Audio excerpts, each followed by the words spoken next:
വിദേശത്തുള്ള ജയിലുകളിലും വിദേശത്തുള്ള കേസുകളിലും ഒക്കെ പെട്ടിരിക്കുന്ന എല്ലാവരും, നാട്ടിലുള്ള കേസുകൾ, പോലീസ് കേസുകൾ, കോടതി കേസുകൾ, എൻ്റെ കർത്താവിൻ്റെ ഉന്നതമായ നാമത്തിൽ, സഭയുടെ അധികാരത്തിൽ, കുരിശിൻ്റെ അടയാളത്തിൽ എന്തെല്ലാം വേദന അനുഭവിക്കുന്നുണ്ടോ അതെല്ലാം കർത്താവ് ഏറ്റെടുക്കട്ടെ. പരീക്ഷ എഴുതുന്ന കുഞ്ഞുങ്ങൾ, SLC കുഞ്ഞുങ്ങൾ, അതുപോലെ തന്നെ ബോർഡ് എക്സാം എഴുതുന്ന കുഞ്ഞുങ്ങൾ, മറ്റ് യോഗ്യതാ പരീക്ഷകൾ, മത്സര പരീക്ഷകളൊക്കെ എഴുതുന്ന എല്ലാ മക്കളെയും കർത്താവ് ആശീർവദിക്കട്ടെ. പലവട്ടം പരീക്ഷ എഴുതി പരാജയപ്പെട്ടു.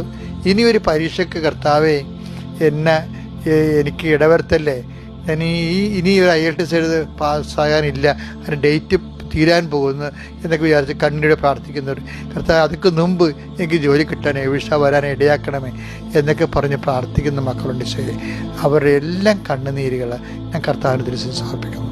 എൻ്റെ കർത്താവിൻ്റെ ഉന്നതമായ നാമത്തിൽ, സഭയുടെ അധികാരത്തിൽ ഈശോ, ഞാൻ എന്തെങ്കിലും വിട്ടുപോയിട്ടുണ്ടെങ്കിൽ കർത്താവെ, അച്ഛൻ എൻ്റെ കാര്യം പറഞ്ഞില്ല എന്നോർത്ത് ആരെങ്കിലും വിങ്ങിയെന്നുണ്ടെങ്കിൽ അവരെ കൂടി ഞാൻ ഈ സമയത്ത് അങ്ങോട്ട് തിരിച്ച് വെക്കുന്നു.